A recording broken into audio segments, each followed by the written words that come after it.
was changed. I would just note I understand, but they didn't say when he changed. Yeah. I'm just saying we need more information before you smear. Before we don't need more information. Really? Yes, we don't need it.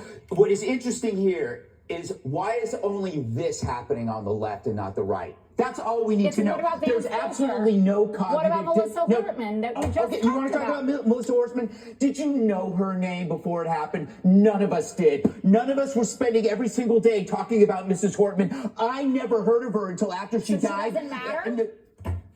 Don't play that bullshit with me. You know what I'm saying is there was no demonization, amplification about that woman before she died. It was a specific crime against her by somebody who knew her. The same. Now you could bring up Josh Shapiro, but then you will not bring up, for example, that was a pro-Palestine person. So don't use your what about this? The fact of the matter is the both sides argument not only doesn't fly, we don't care.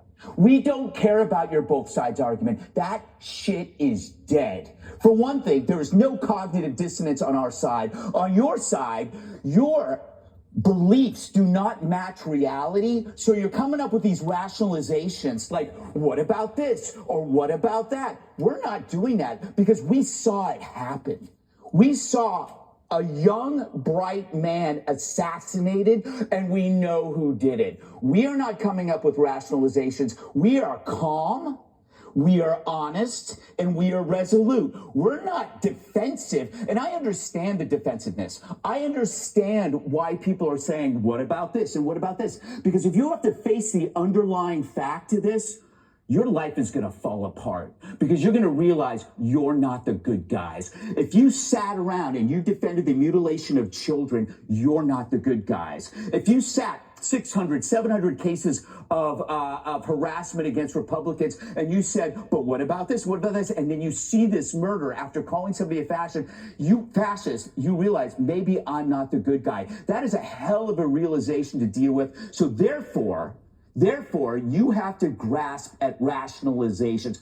You don't have to do that, Jessica. They do. I don't believe you're part of that group, but why the hell do you have to mimic and echo that crap to us?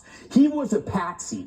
That guy was a patsy. He was under the hypnotic spell of a direct-to-consumer nihilism, the trans cult, and you know that. If you can decide that biology is false, you can agree that murder is okay and that humanity is expendable. How you cannot see that alone and see that for what the evil it is without having to attach all of these other things is beyond me.